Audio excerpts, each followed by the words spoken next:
Séance attentiste aujourd'hui avec un CAC qui a oscillé tout au long de la journée dans un range étroit, compris entre 5400 et 5415 points, signe que les investisseurs s'abstiennent de prendre des paris marqués à l'aube d'une semaine qui s'annonce chargée entre les prochains développements sur le dossier du Brexit et la réunion du comité de politique monétaire de la Fed qui devrait, sauf énorme surprise, laisser ses taux inchangés. Alors après un début d'année sur les chapeaux de roue, le marché parisien reprend son souffle, mais parvient malgré tout à préserver le seuil des 5400 points en clôturant pratiquement au plus haut du jour à 5414 points précisément. Du côté des valeurs, le secteur bancaire, lui, carbure en tête, porté par la confirmation de discussions entre deux banques allemandes, Commerzbank et Deutsche Bank, qui ont donc pour projet de faire fusionner leurs deux entités, ce qui en ferait la deuxième banque de la zone euro. A l'inverse, certaines valeurs françaises de la distribution, du luxe et du tourisme sont sous pression après les débordements liés aux manifestations des Gilets jaunes samedi dernier sur les Champs-Élysées.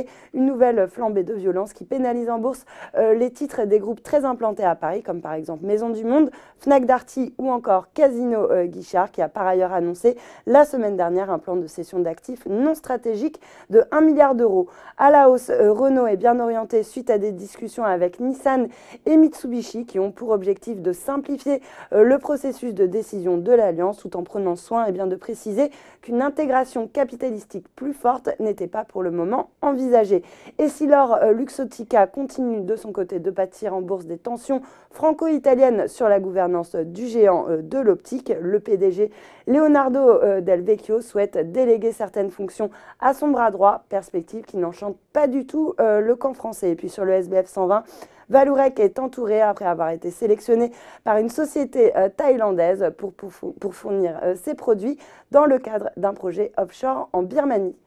Voilà, c'est tout pour ce soir, mais n'oubliez pas, toute l'actu éco et finance est sur Boursorama.